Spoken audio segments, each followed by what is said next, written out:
Every villain has an origin story, and for Hugh Hefner, it started with Heartbreak. Before the Playboy empire, before the Silk Road and the mansion, Hugh Hefner was just a shy kid who believed in true love, until his first wife shattered that illusion. Born in conservative Chicago, Hefner grew up sheltered and awkward. By his own admission, surprisingly, he was a virgin until marriage. In 1949, fresh out of the military, he married his college sweetheart, Mildred Williams. He thought he'd found forever, the one person who he knew everything about and who he could trust with anything of his. However, as he would later figure out, ignorance is bliss. Shortly before their wedding, Mildred confessed to Hugh that while he was still serving in the army, she had been unfaithful to him. Hefner later said that it was the most crushing moment of his entire life. I went into my marriage virgin. Right after I was engaged,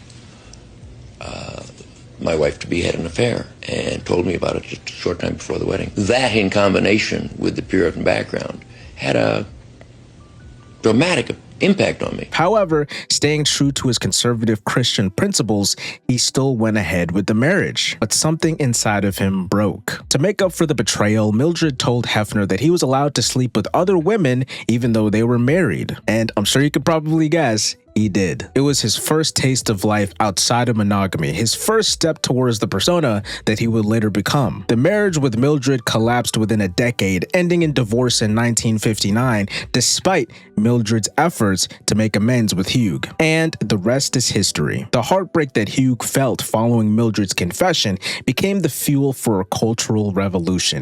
In 1953, Hefner launched Playboy magazine, featuring Marilyn Monroe as the first centerfold, and Playboy would go on to become more than a magazine. It was a lifestyle, a brand built on parties, luxury, and endless women. Hefner turned himself into the ultimate ladies' man, hosting wild gatherings at the Playboy mansion and living in his silk robe surrounded by models. To some, he was a symbol of sexual liberation, and to others, he was a symbol of exploitation. But either way, Hugh Hefner had reinvented himself completely. So, Hugh Hefner's villain origin story wasn't just about sex. It began with betrayal, heartbreak, and a marriage that let him cheat but destroyed his belief in love. Out of that pain, he built an empire and became a legend. But anyway, guys, let me know what you think in the comments.